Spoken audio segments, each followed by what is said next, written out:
L'information en toute objectivité, sans passion, avec respect de l'éthique et de la déontologie. C'est avec les experts de la maison dans Comprendre l'actualité. Comprendre l'actualité, c'est le rendez-vous quotidien avec notre rédaction tous les matins, du lundi au vendredi, sur Sabari FM 97.3, dès 9h. Politique, société, économie, culture et sport. Toutes les questions y sont débattues avec sérieux. Comprendre l'actualité, fini vos interrogations. Réalisation Boubacar Dienga, conducteur technique Mohamed Lamine Kamara. Bonjour à toutes, bonjour à tous. Merci de nous rejoindre encore ce matin sur les antennes de la radio de l'innovation pour l'émission Comprendre l'actualité. Le rendez-vous quotidien avec notre rédaction tous les matins, du lundi au vendredi à partir de 9h05 en réseau synchronisé sur Pacifique FM à Zérékolé, une émission également reprise à Mamou par GPP FM. Ou partout où vous êtes, vous avez la connexion www.sabarifm.com, c'est le direct. Si vous êtes en France, vous composez gratuitement les 02 49 17 49 27. Aux États-Unis, c'est le 712 432 41 46. Le service, il est gratuit. Merci de nous préférer. Nous sommes lundi 16 avril 2018. Nous sommes ensemble pour au moins une heure. Au menu de ce rendez-vous, le premier sujet, nous allons parler de cet ultimatum lancé par le gouvernement à travers le ministère de l'Urbanisme, de la Ville et de l'Aménagement du Territoire, a lancé un ultimatum aux riverains de la décharge de la minière ou Concassère de déguerpir les parages. Au-delà de cette date fixée le 12 mai prochain, des mesures seront prises. Alors, au-delà d'une indemnisation, pourquoi doit-on soutenir cette décision? Quel est l'avis des experts? Vous les entendrez dans cette émission. Et deuxième sujet, le balai citoyen a introduit une requête auprès du procureur de la République pour l'ouverture d'une information judiciaire contre Sekou Swapé Kourouma, membre du bureau politique national du RPG Arc-en-Ciel, et surtout contre Rachid Ndiaye, ministre de la Communication, pour des propos à caractère haineux et d'une extrême discrimination. Et qu'en pensent les experts? Mamadi Troua Kaba sera avec nous pour plus d'explications. Et troisième et dernier sujet, vers la mise en place d'un nouveau gouvernement. Qu'est-ce qui peut expliquer l'hésitation du président Alpha Condé?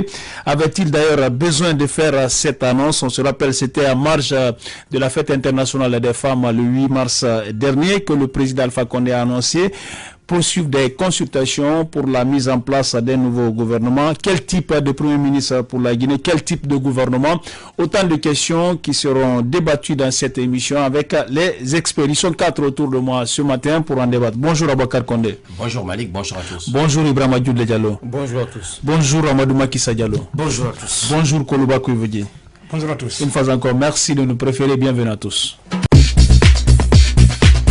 L'information en toute objectivité, sans passion, avec respect de l'éthique et de la déontologie. C'est avec les experts de la maison dans Comprendre l'actualité. Comprendre l'actualité, c'est le rendez-vous quotidien avec notre rédaction tous les matins, du lundi au vendredi, sur Sabari FM 97.3, dès 9h. Politique, société, économie, culture et sport. Toutes les questions y sont débattues avec sérieux. Comprendre l'actualité, fini vos interrogations. Une fois encore, bonjour et merci de nous rejoindre dans cette émission Comprendre l'actualité. Je le disais, le premier sujet, c'est cet ultimatum lancé par le ministère de l'Urbanisme, de la Ville et de l'Aménagement du Territoire, qui a donné un ultimatum aux riverains de la décharge de la minière ou Concassère de déguerpir les lieux. D'ici cette date, est-ce que Koulouba Kouivoudi, on peut dire quand même qu'au-delà d'une éventuelle indemnisation, c'est qui est quand même un droit pour ces riverains, est-ce que c'est une décision quand même à soutenir au regard de ce qu'on a enregistré autour de cette décharge de la minière? Oui, une démarche à soutenir. Disons en réalité que l'annonce qui a été faite et la mise en exécution, il y a eu plus de temps déjà. L'ampleur également du dégât qu'on avait enregistré, je crois bien si même à son bon, on parlait de 60 morts pendant la saison hivernale passée déjà. De 9 morts. Quand il y a eu voilà. Quand il y a eu glissement d'ordures, voilà. 60 morts, c'est catastrophique. Alors, déjà, de toute façon, sur le terrain, le gouvernement n'annonce pas d'ailleurs l'indemnisation de ces victimes. Le gouvernement est catégorique en la matière. Bon, maintenant, est-ce qu'il y aura la procédure qui a déjà engagé pour voir qu'il y ait l'indemnisation? Le ministre du tutelle, le ministre de la ville, l'aménagement du territoire, Dr Ibrahima Koroma, qu'on a vu sur le petit écran, a été catégorique en la matière. L'opération, tout de même, sera lancée le 12 mai s'ils tiennent parole. Mais ce qui a été tout de même dit officiellement, il y a un communiqué d'ailleurs qui a été diffusé en la matière. Maintenant, la mise en œuvre, comment tout cela va se passer, c'est ce que nous avons cherché de savoir. Mais pratiquement, à la clé, personne de ces acteurs ne veut se prêter à nos questions pour aller davantage en profondeur dans les explications. Parce que ce matin, nous avons eu Ibrahim Sissé, qui est le directeur national de l'aménagement du territoire et de l'urbanisme, qui nous a ramené chez la directrice régionale de ce même département qui s'occupe réellement de ce projet, laquelle également, bon, on dit que nous avons le conseil de cabinet et après d'ailleurs suivi en instance de voyage. Rabattez-nous sur la chef de cabinet. La chef de cabinet est contactée au téléphone, pratiquement ne peut pas communiquer. Le ministre non plus. Je ne sais pas pourquoi l'on veut juste publier un communiqué laconique et puis se taire par la suite. On a réellement besoin de savoir quelle est la réelle procédure, les enjeux, parce que nous avons écouté le président du conseil de quartier de Dar es Salaam qui est catégorique là-dessus. Pas question pour des habitants de Déguerpi s'il n'y a pas de mesures d'accompagnement. C'est parce qu'est-ce qu'ils appellent mesures d'accompagnement. Faut-il construire des logements pour habiter cette population qui occupe l'alentour de la décharge avant qu'elle ne soit déguerpie, ou plutôt faut-il débourser des fonds pour leur permettre également de se trouver des concessions, ou alors est-ce qu'il y a d'autres mesures, plutôt d'autres demandes en la matière? À la clé déjà, j'avais déjà donné la position du gouvernement via le ministère de la Ville et de l'aménagement du territoire. Pas question d'indemniser les victimes parce que le gouvernement estime que ce sont des gens qui savaient délibérément que c'était une zone qu'on ne devrait pas occuper, qui sont venus dans des conditions irrégulières, ils ont occupé le site, donc pas question d'indemniser ces victimes. Donc autant de positions qui restent encore à clarifier. En tout cas, la procédure, pour moi, oui, elle doit être engagée par rapport à ce que la population encourt comme risque déjà. Il y a un bien fondé quand même de procéder au déguerpissement quand même des riverains de cette décharge, mais quand même l'indemnisation doit suivre. Quand on parle de mesures d'accompagnement, il faut penser par exemple à l'identification par exemple des parcelles et mettre à disposition de ces personnes des moyens. Oui, naturellement. Parce que rien n'essaie de dire que les gens ont été avertis à un moment donné, ils devraient quitter. Pour que ça soit fait aujourd'hui, il faut quand même maintenant les accompagner. Oui, ce dépotoir, je pense qu'on en a tellement parlé ici, c'est un véritable cancer au cœur de la capitale Conakry. Il y a un côté que les gens ne voient pas, c'est cette pollution, ces différentes, maladies qu'encourent les habitants, les personnes qui habitent dans les parages. Et cela ne se voit pas et pourtant ça existe. Et combien de personnes sont mortes là-bas de tuberculose ou autres maladies? Je pense que ça, c'est vrai. Plus que jamais, il est nécessaire que les gens quittent vraiment. C'est une zone qui n'est vraiment pas appropriée à l'habitation pour le moment. En tout cas, jusqu'à preuve du contraire, les gens qui habitent dans ces parages doivent vraiment quitter. Et je pense que le gouvernement même a trop retardé, et bien avant que la décharge ne s'affaisse sur ces pauvres populations, il devrait prendre des mesures en tout cas approprié pour les chasser de ces lieux. Et maintenant que le mal a déjà été commis et qu'il y a eu des morts d'hommes, beaucoup de dégâts matériels, des gens ont perdu leurs biens, et que le gouvernement est sorti pour leur demander de quitter, et les gens s'entêtent et continuent encore à demander des indemnisations, ce que vous appelez des mesures d'accompagnement, je suis tout à fait d'accord. Bon, ça dépendra de la magnanimité, bien sûr, du gouvernement. Parce que dans les temps, moi j'avais entendu parler, j'avais entendu certains responsables dire que l'indemnisation est déjà, disons, consommée. Cela avait été déjà fait depuis longtemps. Ceux qui devraient avoir leur indemnisation ont déjà été indemnisés, et maintenant ils se sont entêtés, ils sont restés, et d'autres personnes sont venues se greffer à ces populations qui sont restées, et finalement il y en a même qui vendaient disons des terrains là-bas alors qu'ils ne sont pas habilités à vendre. Je ne dis pas que c'est une zone, en tout cas on va même jusqu'à penser que c'est une zone industrielle. Mais l'État ne va s'en prendre qu'à lui-même, d'autant qu'il y a eu un laxisme qui ne dit pas son nom. D'accord, justement, peu importe si les gens ont été indemnisés. J'allais en venir, Malik, c'est seulement à cause de ce laxisme de l'État que certainement on peut penser à des mesures d'accompagnement pour pouvoir aider ces populations à se recaser ailleurs. Mais on ne doit même pas tergiverser, on doit directement aller, D'accord. Au concret, chasser ces gens de ces lieux parce que pour ne pas imiter ce qui s'est passé. Vous voyez, du côté de la Sierra Leone, je pense, peu après le cas de la Sierra Leone, c'est la Guinée qui a enregistré. Mais aujourd'hui, du côté de la Sierra Leone, on dit que des gens ont encore recommencé à reconstruire dans les mêmes sites. Vous voyez ce que ça fait? Est-ce que vous êtes...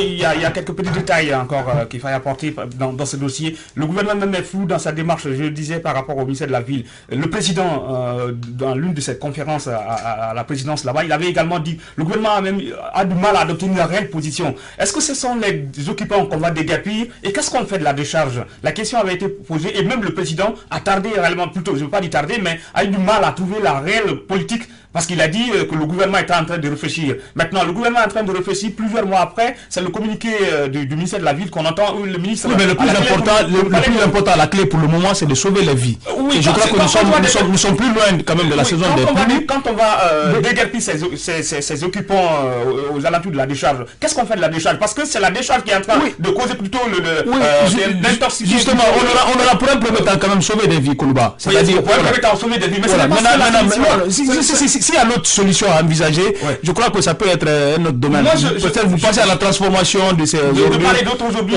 la population plutôt est plus aux pièces dans ce dossier. On accuse cette population de venir occuper illégalement l'alentour. Mais où était l'État dans ce dossier? Oui, c'est là on parle de laxisme. Mais de l'autre côté, si l'État déguerpit également ses occupants, et la décharge va toujours rester au niveau de Dar es Salaam. La question, le président dit par exemple, nous avons acheté des bennes. Il y a eu 50 bennes qui ont été achetées pour juste ramasser les ordures, mettre aux mêmes endroits. Et pour solution, il y avait même une démarche qui n'a pas prospéré avec le ministère de l'Environnement qui visait à construire sur le même site une unité de transformation de ces mêmes déchets. Pratiquement, ça n'a pas prospéré. Maintenant, on s'est tourné vers une autre solution, celle de brûler les déchets ménagers qui sont sur ce site. Carrément, le gouvernement plutôt n'a pas une réelle politique environnementale. C'est pourquoi aujourd'hui, on est en train de traîner, de souffrir dans ce dossier. Il était plutôt question de trouver un autre espace, de mettre du briquet et puis pour sortir de cette situation. Aboubakar Condé, vous pensez qu'il faut une certaine fermeté, comme l'ont rappelé les autres, c'est qu'il y a eu d'abord une indemnisation, mais est-ce que ça résout réellement ce problème à date d'aujourd'hui? Oui, la réalité c'est que ça ne résout pas parce qu'on continue encore à parler de ce dossier. Mais moi je pense qu'aujourd'hui, puisqu'on dit que le gouvernement est une continuité, il est important, puisqu'il s'agit là des Guinéens, c'est au gouvernement de prendre des mesures. Il ne faut pas apporter une solution conjoncturelle, parce que là, on dit que c'est la saison hivernale qui approche, on a peur qu'il y ait encore d'autres dégâts, on demande aux gens de déguerpir. Mais pour aller où? Il faut se poser cette question. Les sites vont être identifiés. Mais écoutez, c'est ce qui devait être fait préalablement. Puisqu'il y a eu une catastrophe, il y a eu un drame. Il était important pour le gouvernement, à cette époque-là, de trouver un point de recasement de ces gens. Parce que c'est facile de dire aux gens, quittez, vous avez un ultimatum. Mais ils vont quitter, ils vont aller où? Il est de la responsabilité sociale et politique du gouvernement de trouver des solutions alternatives pour ces populations qui résident dans ces endroits-là. Le gouvernement n'a pas apporté la solution, est en train de réfléchir sur comment recueillir ces personnes-là. On leur donne un ultimatum, déguerpissez, allez-y où vous voulez, mais vous n'allez pas rester là.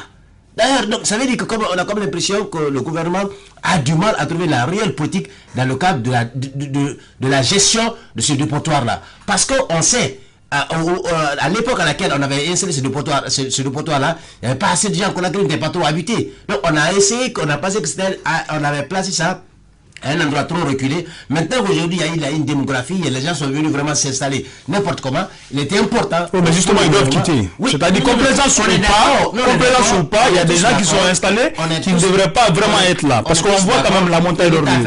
L'État a fermé les yeux, il a laissé les gens s'installer. Donc c'est important que les gens doivent quitter parce qu'on ne voudrait pas encore arracher d'autres dégâts. Mais au-delà, il faudrait que le gouvernement puisse dire aux gens, voici l'endroit qui vous est réservé, quittez là et venez là. Si les gens s'entêtent, ce n'est pas une mine d'or là-bas.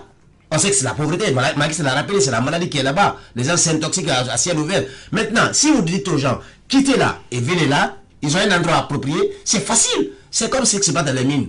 On dit aux gens, quittez ici, mais de l'autre côté, on leur demande où ils doivent rester. Ils quittent tout bonnement. Mais vous n'allez pas dire aux gens, avec une fermeté, quittez, on vous donne un moratoire de 2 semaines. Vous quittez, à défaut, on vient si vous voulez, détruire tout. Ce n'est pas ça. On s'adresse aux Guinéens.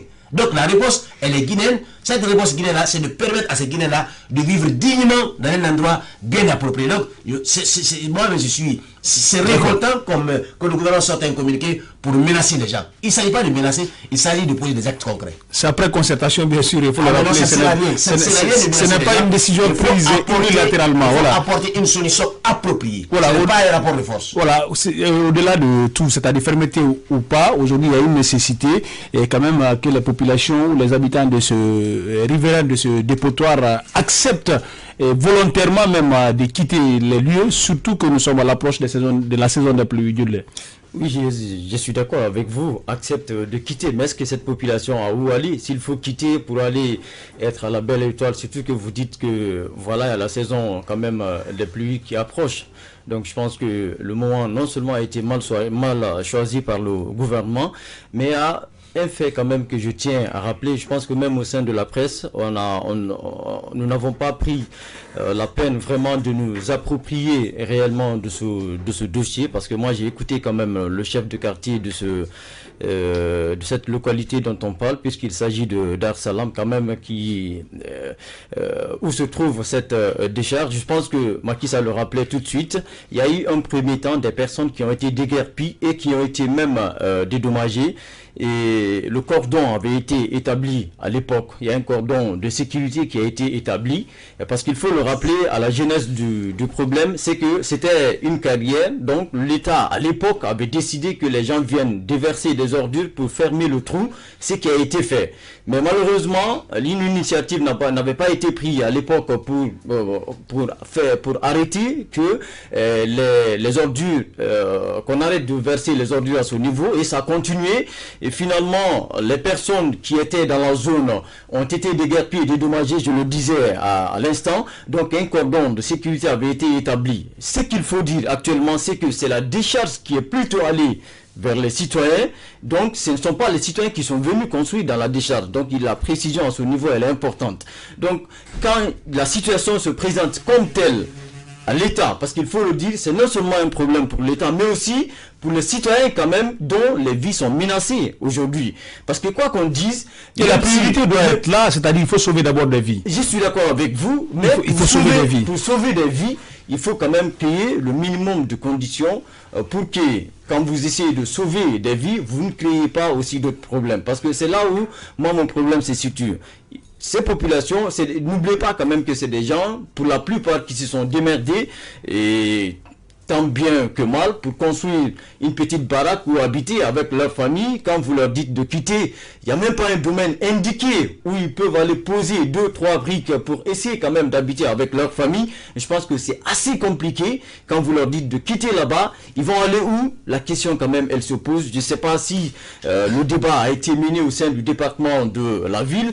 Je ne sais pas trop. Mais ce qui est sûr, c'est que c'est quand même une situation assez difficile, et pour le gouvernement, mais aussi pour ces population riveraine, parce qu'il faut le dire, je crains beaucoup un soulèvement à ce niveau, parce que nous avons suivi la communication quand même, non seulement du chef de secteur, mais aussi du chef de quartier, qui a dit que ça va être très difficile pour eux de quitter, d'autant plus qu'il n'y a pas un domaine qui leur a été présenté pour dire que bon, vous allez quitter ici, vous venez dans cette zone pour essayer pour habiter.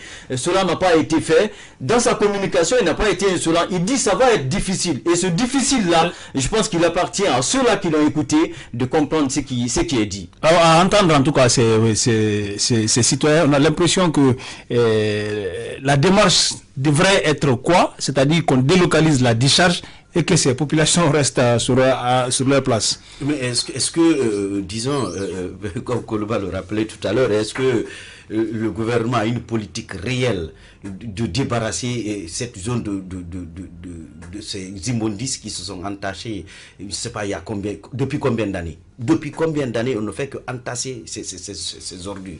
Et ce sera un peu difficile.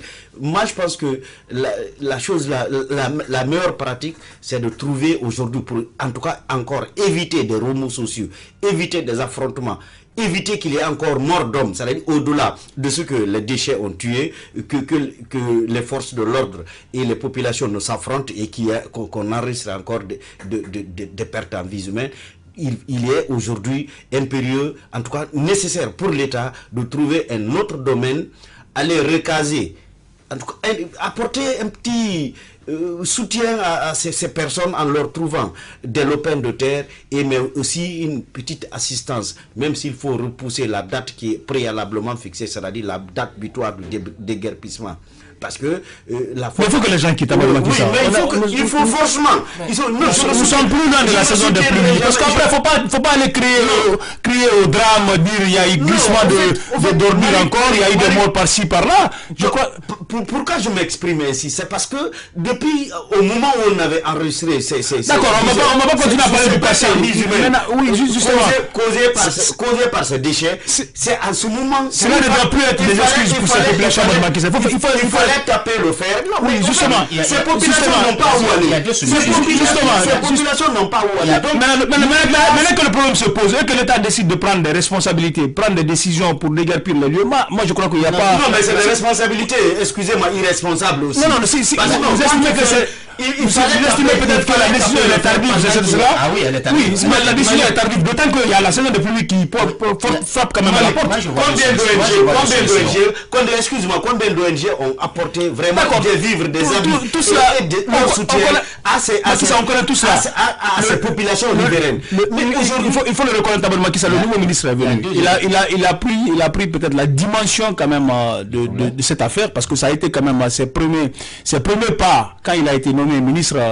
Je fais une petite bonne publicité pour Ibrahima Kourouma, même si ce n'est pas l'objet de cette émission, mais il a fait quand même un premier pas vers ses riverains. Il a discuté. Je crois qu'après réflexion, il est question aujourd'hui que les gens déguerpissent quand même ces lieux. Et ce n'est pas mal comme décision. Si on tient compte de la menace, si on tient compte de la menace avec la saison des pluies, c'est-à-dire je tombe des nuits quand on me dit que non, il faut attendre. Qu'est-ce qu'on va attendre? Oui, mais qu'est-ce qu'il faut attendre? Le gouvernement a une alternative, lui. À défaut de demander aux gens de quitter, il revient au gouvernement, puisqu'ils ont acheté des camions d'aide, d'enlever des ordures.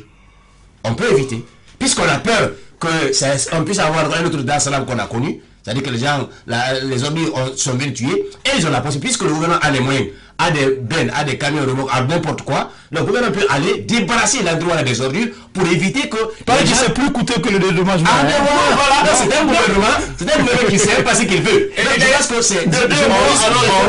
D'accord. Ce gouvernement manque de vision dans le domaine des ordures. Le gouvernement, depuis qu'il est là, a toujours proposé, mais n'a jamais trouvé une solution. Je pense que la meilleure solution aujourd'hui, au lieu de donner un ultimatum aux gens de déguerpir, pour aller je ne sais pas où, dans l'enfer, dites au gouvernement d'aller débarrasser Dar es Salaam des ordures. Parce que les ordures n'ont pas leur place là-bas. D'ailleurs, le gouvernement, en la matière, le gouvernement se contredit, en tout cas pour la suite de l'intervention de Boubacar Condé. Le gouvernement, au lieu de débarrasser Dar es Salaam des ordures, on remplit ce site encore davantage. On continue à mettre des mêmes ordures parce qu'aujourd'hui, je le disais, c'est un dépotoir indiqué pour cela. Il faut que la population quitte. Je vous dis, ce n'est qu'en Conakry d'ailleurs, on voit ça, une décharge en plein cœur de la capitale.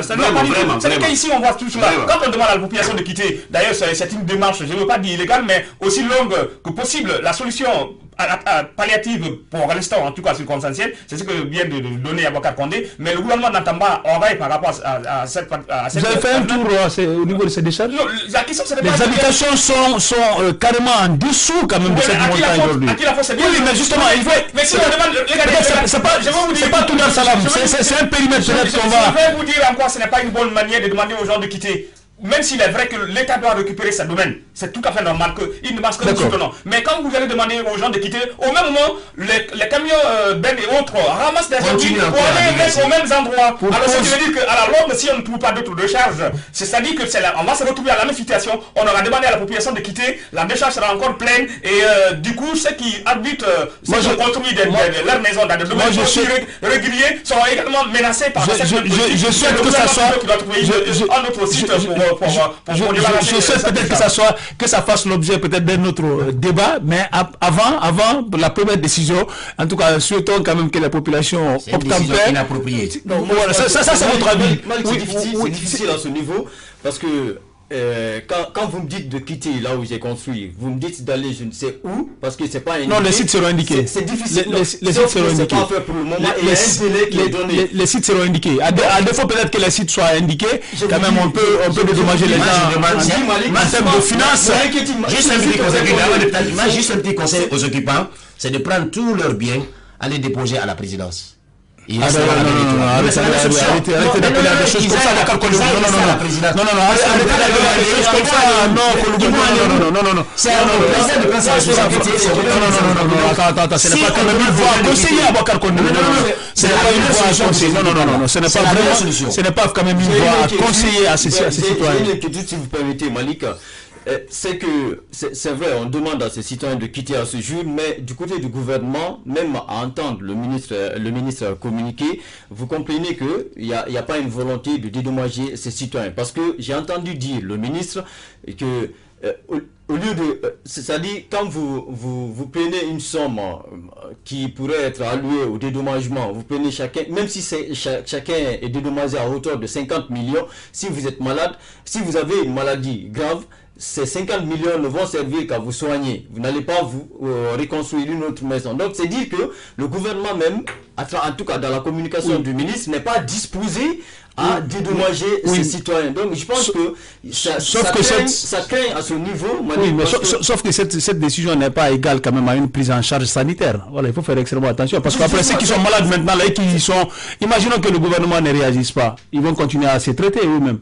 Donc, ça ne peut pas passer quand même à ces questions. Si vous comprenez, mon inquiétude à ce niveau, c'est que non seulement le gouvernement n'est pas disposé à dédommager les citoyens, mais aussi les citoyens ne sont pas prêts à quitter parce qu'ils ne savent pas où aller. Donc, mon inquiétude, c'est à ce niveau. D'accord, nous allons continuer à suivre l'évolution de ce dossier.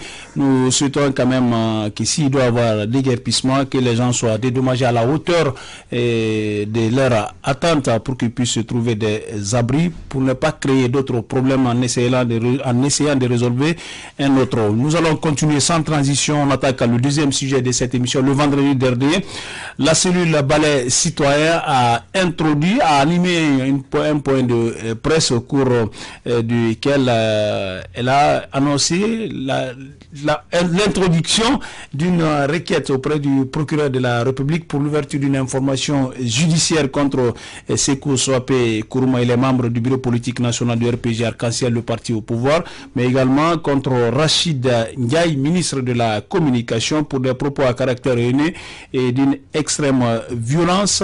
Mamadi Troua Kaba sera tout à l'heure avec nous pour plus d'éclairage.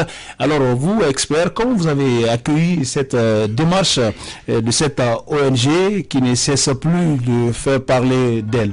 Écoutez, moi j'ai pensé que c'est une démarche salutaire. D'ailleurs, c'est une démarche qui emboîte les pas au ministre Khalifa Gassama Diaby, qui avait aussi promis de mettre en place une structure pour veiller, pour être un chien garde. Si on parlait moins de Khalifa, on va parler de l'ONG. Non, je suis en train de parler de la jeunesse, quoi. Ça, il ne faut pas que ça soit l'ONG qui est venu emboîter les pas à Khalifa Gassama Diaby. Il faut le dire, c'est lui qui a commencé le travail. Maintenant, Balai Citoyen est allé plus loin, parce que Balai Citoyen a eu l'audace de porter plainte contre des communicants du RPG Arc-en-Ciel, mais également aujourd'hui qui a l'intention, qui a d'ailleurs saisi le procureur de la République pour ouvrir une information judiciaire sur sur le cas Sékou Soapé Kourouma, qui est membre, vous l'avez rappelé, du membre du bureau politique national du RPG Arc-en-Ciel, mais également Rachid Ndiaye, qui est ministre de la République. Donc la question, puisque c'est juste une information judiciaire qui va s'ouvrir, est-ce que ce qui est dit, est-ce que ça mérite d'être devant un juge, est-ce que ça mérite d'être jugé? Donc c'est au juge de se prononcer sur ce qui a été dit par Sékou Soapé Kourouma. Vous savez que Sékou Soapé Kourouma avait tenu des propos à l'encontre du chef de l'État. Donc est-ce qu'il doit être rattrapé pour ces faits-là? En direct dans cette émission, Mamadi Troua Kaba, pour nous aider à mieux comprendre. Monsieur Kaba, bonjour. Bonjour Monsieur Bangoura, bonjour à tous. Voilà, et dans l'opinion aujourd'hui, depuis cette sortie de la cellule Balai Citoyen, il y a des citoyens qui estiment que Rachid Ndiaye, ministre de la Communication, et Sékou Soapé Kourouma devraient être dans les prochains jours devant la justice ou devant un juge. Et qu'en est-il réellement quand on parle de l'ouverture d'une information judiciaire? De quoi s'agit-il? Eh bien, une information judiciaire, c'est... en français facile, l'ouverture d'une enquête.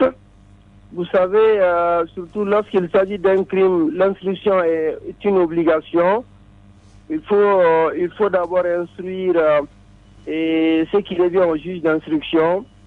Et c'est à l'issue de cela que le juge est saisi et comme ça on rentre dans le procès. Mais la question va se poser à ce niveau.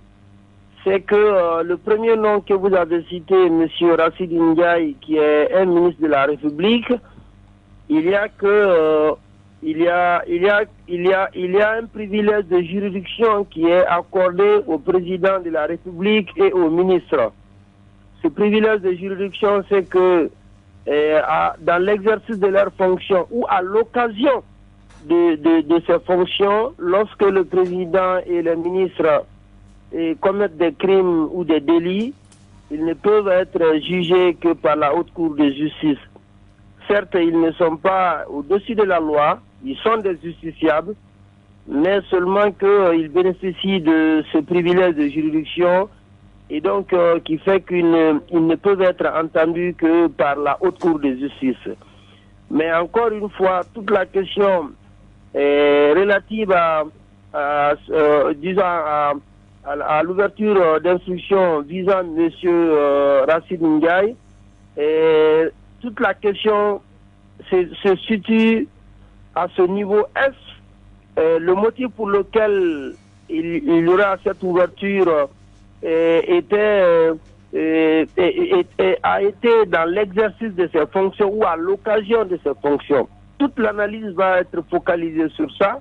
Est-ce que le fait qu'on nous reproche, les propos qu'on nous reproche, il les a tenus dans l'exercice de ses fonctions de ministre ou à l'occasion de l'exercice de ses fonctions? Si c'est le cas, bien entendu, le problème va se poser parce que nous n'avons pas encore cette juridiction.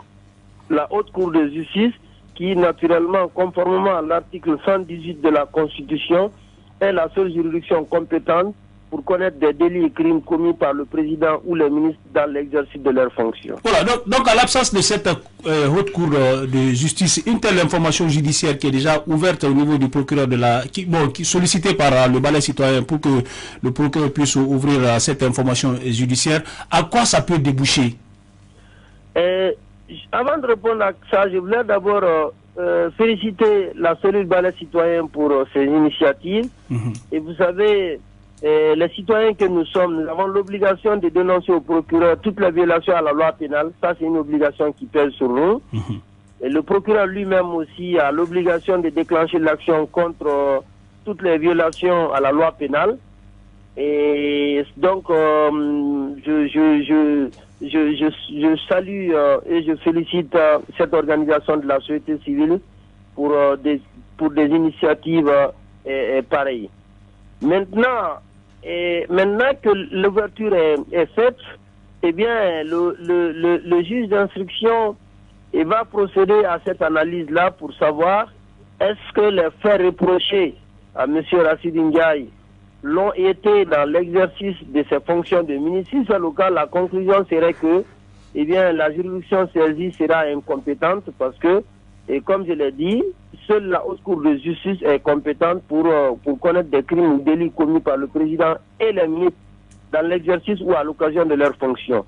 Et vous allez voir que même la mise en accusation ne peut être faite que par 1/10 des députés. Ça veut donc dire que s'il est établi que le fait a été commis dans l'exercice des fonctions, c'est seuls les députés qui peuvent engager la poursuite. Donc cette mise en examen est introduite ou est faite par 1/10 des députés.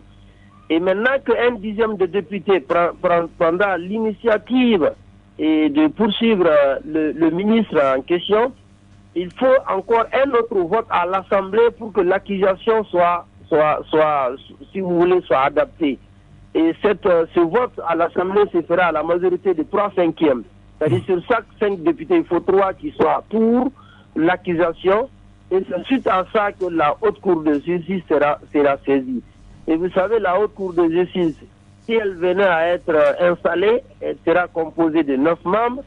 Il y a un membre qui sera désigné par la Cour constitutionnelle, un membre par la Cour suprême, un membre par la Cour des comptes et 6 membres élus par l'Assemblée. Monsieur Kaba, oui. Moi, vous entendez dans les explications, j'ai l'impression que c'est un débat clos, d'autant que cette cour n'existe pas, on peut engager toutes les procédures, mais après, si ça devrait déboucher sur peut-être une comparution quand même du ministre devant cette juridiction, alors que la juridiction n'existe pas, est-ce qu'il y a lieu d'ouvrir même une enquête, un dossier judiciaire? Oui, je vois l'impact. Personnellement, je vois l'impact. Et le premier impact ou le premier avantage serait quand même que, eh bien, l'intéressé lui-même ou les autres sauront qu'ils sont visés, ils sont sous contrôle. C'est-à-dire que les propos, ils ne peuvent pas donner libre cours à leurs propos. Ils seront donc alertés pour dire que, attention, et quand même, il y a maintenant des citoyens guinéens, il y a des organisations en Guinée qui sont capables de saisir la justice pour des propos que j'ai tenus ou des propos que je peux tenir. Ça, déjà, c'est un avantage. Ça donne une alerte. C'est vraiment un avantage. Mais est-ce qu'il y a une possibilité? L'autre aspect qui est vraiment celui que nous venons d'évoquer, c'est que malheureusement, la juridiction n'étant encore pas fonctionnelle, naturellement, le dossier ne peut pas pour le moment être engagé. Mais n'oublions pas que le jour où cette juridiction sera mise en place, parce qu'elle est déjà prévue par la Constitution, le jour où la juridiction sera mise en place, la même affaire peut revenir. Alors justement, c'était ma question. La prescription n'est encore pas là. C'est autant dire que l'acte posé aujourd'hui peut nous rattraper demain. Donc, l'un dans l'autre, l'avantage est là. Et c'est là où j'ai vraiment salué l'acte posé par cette organisation de la société civile. D'accord, mais M. Kaba, mais à supposer par exemple, c'est une supposition que vraiment ce dont on reproche à ces deux personnalités de la République s'avère vraiment nul, c'est-à-dire que qu'on arrive à analyser leurs propos et qu'on trouve que franchement c'est tout à fait infondé, ce dont on les accuse n'est pas fondé. Est-ce que Qu'est-ce qui est prévu par la loi? Est-ce que eux aussi ils peuvent porter plainte contre le balai citoyen? Oui, vous savez, porter plainte est un droit pour tout le monde. Dès lors que vous estimez que vos droits ont été violés, dès lors que vous estimez que vous êtes victime d'un acte quelconque, vous avez le droit de vous adresser à la justice. Alors, si il est établi que les faits ne sont pas constitutifs d'infraction, eh bien, les intéressés peuvent introduire une requête contre le requérant, ceux-là qui les avaient accusés pour fausse accusation. Ça, il appartiendra lui aussi d'apporter ses preuves. C'est ce qu'on appelle généralement le renversement de la charge de la preuve.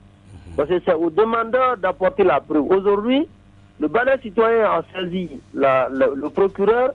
Le procureur a pris fait et cause. C'est au procureur d'apporter la preuve soutenue par le balai citoyen. Alors, si cette preuve n'est pas établie et que, après tout, les faits ne sont pas constitutifs d'infraction, celui qui a été accusé, il appartiendra à ce dernier lui aussi de voir est-ce qu'il faut engager une autre poursuite comme celui-là qu'il avait accusé. Alors, M. Kaba, nous avons... C'est à lui d'apporter la preuve contraire. Mais comme pour dire, encore une fois, que toutes ces appréciations ne peuvent être que l'œuvre du juge, et c'est un droit pour tout citoyen, comme je l'ai dit, de s'adresser au juge. Alors, ça, on parle toujours du cas de Rachid Ndiaye. Alors, ils sont deux. Il y a Sekou Souapé Kourouma, qui est membre du bureau politique national du RPG Arc-en-Ciel. Ça veut dire que si l'autre peut être disculpé pour l'instant, parce qu'il n'y a pas la haute cour de la justice, l'autre peut être contraint de s'expliquer, hein? Tout à fait, tout à fait. Tout ce que je viens d'évoquer là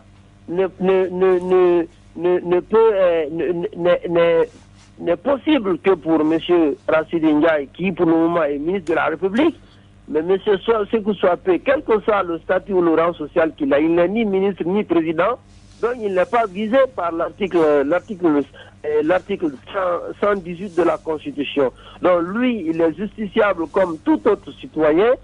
Et si les faits sont établis, donc la poursuite contre ce dernier ne posera aucun problème parce que ce privilège de juridiction ne lui est pas applicable. Merci, M. Mamadi Trouakaba, pour cet éclairage. C'est à moi de vous remercier et ce fut un honneur. Voilà. À l'instant même, Mamadi Troa Kaba, juriste observateur également, président de l'ONG Observatoire citoyen pour pour la démocratie, pour la défense des acquis de la démocratie. Merci à lui pour cette intervention. Rapidement, on a suivi l'handicap. C'est vrai, peut-être ça peut être une petite pression morale sur ces personnes jusqu'à preuve du contraire, notamment le ministre Rachid Ndiaye, mais qui est toujours en fonction. Mais est-ce qu'on peut dire quand même que c'est un débat? Et à ma foi, en tout cas, pour le moment, il a perdu d'avance. Perdu d'avance. Moi, je ne pense pas. Bon. Mais comme on parle de prescription, peut-être que ça peut les rattraper si la haute cour de justice est mise en place. Naturellement, je m'inscris dans la même logique que M. Kaba, qui vraiment se réjouit de l'existence et de ce que Balai Citoyen, la cellule Balai Citoyen est en train de faire aujourd'hui. Et elle est en train de concrétiser l'existence, la vraie vraiment manifestation de la démocratie en Guinée. Et aller jusqu'à porter plainte, ou en tout cas demander, ouvrir une instruction juridique et judiciaire contre un ministre ou un membre d'un bureau politique national du parti au pouvoir, je pense que il n'y a que, disons, dans un état démocratique qu'on peut vraiment le faire. Et je pense que cette cellule est aujourd'hui à féliciter et à encourager davantage à continuer ce combat. Seulement, le hic, c'est justement ce que nous avons appris tout à l'heure, c'est l'inexistence de cette, disons, juridiction. Je crois la haute cour de la justice, elle n'existe jusqu'à présent pas. Je ne sais pas pourquoi, et cet attentisme, pourquoi on ne crée pas, disons, cette institution pour permettre vraiment à la Guinée de meubler ces différentes institutions. Il y a un dossier pendant au niveau de la Cour constitutionnelle, et à l'occasion, le président de la Cour constitutionnelle avait expressément demandé à l'exécutif et aux législatives de travailler rapidement dessus pour que je crois dans 2 mois, d'ici juin, pour qu'on puisse mettre cette haute cour de justice en place, parce qu'après il y a des dossiers quand même qui traînent. Parce qu'il y a le président même contre le président de la République, si la haute cour peut-être existait et que toutes les informations soient réunies, le président de la République pourrait être jugé. Oui, naturellement, à cette allure, mais je crains que vraiment, je vois mal comment est-ce que... En tout cas, la Cour constitutionnelle a donné quand même le temps. Voilà, il règle maintenant à l'exécutif et au législatif. Je pense plutôt que ce qu'on reproche, je ne suis pas le juge, mais c'est que le discours, ou plutôt l'interview, je ne sais pas si Rachid Ndiaye a été, le Balai Citoyen est en train de poursuivre Rachid Ndiaye pour d'autres éléments, mais je ne sais pas si c'est l'interview qu'il avait accordé. Oui, c'est effectivement cela. Écoutez, moi je pense que le Balai Citoyen risque se trouve dans une situation où on fait maintenant davantage de bruit. De mélanger les pédales. De mélanger les pédales pratiquement, parce que pour un premier temps, elle avait porté plainte contre des communicants du RPG Arc-en-Ciel que tout le monde avait pratiquement félicité, et puis maintenant on se donne le plaisir de porter plainte à qui que ce soit. Vous pensez qu'il veut aller loin maintenant? Non, mais écoutez, ça ne veut rien dire. Franchement, pour moi de soutenir Rachid Ndiaye, mais c'est parce que c'est une interview que personnellement, en tout cas, il y a des vérités qui ont été dites, des vérités qui ont été dites, des éléments, des faits qui ont été rapportés par Rachid Ndiaye que nous avons tous connus sur le terrain. Maintenant, revenir pour porter plainte contre Rachid Ndiaye pour avoir tenu des propos pour peut-être rappeler des faits qui ont existé et qui ont été orchestrés par des gens, bon, il revient à la justice de dire au Balai Citoyen que oui, Rachid Ndiaye est fautif ou non, mais à la matière déjà, moi je pense que le Balai Citoyen est en train de faire un bruit presque inutile déjà. Moi, je voudrais juste préciser que la question, ce n'est pas d'apprécier ce que le Balai Citoyen fait ou pas. Est-ce que c'est à la justice? On peut également l'apprécier. Non, on peut également l'apprécier. Je parle du contenu. Le contenu, les faits qu'on reproche à Rachid Ndiaye, vous l'avez dit, peut-être ce n'est pas appelé à la violence, parce que ce sont des propos discriminatoires qui ont été tenus, des accusations qui ont été portées contre un groupe de personnes, parce qu'il avait fait savoir que l'UFDG et son clan a un groupe propos, donc il est important qu'il puisse donner la version, la vraie vérité de ce qu'il avance devant un juge. Donc je pense qu'aujourd'hui, il ne faudrait pas trop aller vite pour dire que tel a bien fait, tel a mal fait. L'essentiel, c'est que, malheureusement pour nous, parce qu'il n'y a pas cette haute cour de la justice, mais c'est bien qu'on puisse montrer aux gens, vous n'allez pas dire ce que vous voulez, quand vous devez vous prononcer, faut faire dans la mesure de la loi. Ouais, ça ne veut pas dire, cela ne veut pas dire qu'il faut porter plainte contre les non, ce n'est pas un extra, ce n'est pas un super homme, c'est pas un super ministre, c'est un ministre de la les citoyens n'a pas quand même compétence de contrôler quand même l'action gouvernementale ou les propos. En tant que société civile, les citoyens a pleinement le droit, non seulement d'analyser les propos des gens, si c'est des propos qui vont à l'encontre des valeurs de la démocratie ou des valeurs de la qualité sociale, les citoyens, comme vous, tous ont droit de porter plainte contre X pour avoir tenu des propos qui appellent à la haine, des propos discriminatoires. Mais vouloir jouer quand même à la force, à l'armée, je pense qu'il est important aujourd'hui, il faut se réjouir. Accompagner ce on salue et se réjouir et les accompagner parce qu'on aurait aimé quand même que c'est l'opposition qui porte il y a un autre citoyen qui a porté plainte contre le président de la République, qui a même demandé la décision du président de la République. Donc il faudrait qu'à un moment donné qu'il y ait des gens qui disent aux gens attention. Qu'est-ce que les citoyens fait de l'autre qui aurait déclaré que le président est en train de pareil, que je vais le dire également pareil? La question. Non, oui, c'est ça, c'est un propos aussi grave. En tant que citoyen, tu as aussi pleinement le droit de porter plainte. À chacun de nous d'assumer sa responsabilité. À chacun, tout le monde peut porter plainte contre le président de la République, tout le monde peut porter plainte contre un ministre. Donc si Balesitoyen a pris le devant, il faut les féliciter. Voilà. Donc moi je pense que si un citoyen a le droit de porter plainte contre le président de la République, je ne vois pas pourquoi une structure quand même légalement établie en Guinée, qui est une structure quand même de la société civile, ne peut pas porter plainte contre un ministre de la République. Donc d'autant plus que les propos quand même qui ont été tenus par le ministre, et voilà, je ne dirais pas que c'est des propos qui normalement méritent une poursuite judiciaire, non, je ne vais pas le dire, mais ce qui est sûr, c'est que la logique dans laquelle quand même Balai-Citoyen s'est inscrite, et je pense que on peut tenir compte des propos du ministre, parce que le Balai-Citoyen a traîné devant la justice quand même des jeunes communicants des deux bords politiques, RPG et UFDG, parce qu'ils ont tenu des propos qui, selon cette structure, incitent à la violence et à la haine. Donc je pense que les propos également, certains propos quand même tenus par le ministre, peuvent être logés dans ce cadre d'espèce. Donc je ne vois pas pourquoi. Maintenant, au niveau du Balai-Citoyen, mon inquiétude c'est quoi? C'est que quand vous vous acharnez trop à poursuivre les gens en justice, finalement, on a l'impression que c'est le seul domaine dans lequel le Balai-Citoyen est en train d'exceller. Je ne suis pas en train de dire que c'est une mauvaise initiative, non, c'est une très belle initiative, d'autant plus que ça a amené quand même, il faut le souligner, un impact assez considérable dans le quand même des jeunes communicants des deux bords politiques, qui d'ailleurs ont fait 2 jours, il faut le rappeler, à la maison centrale.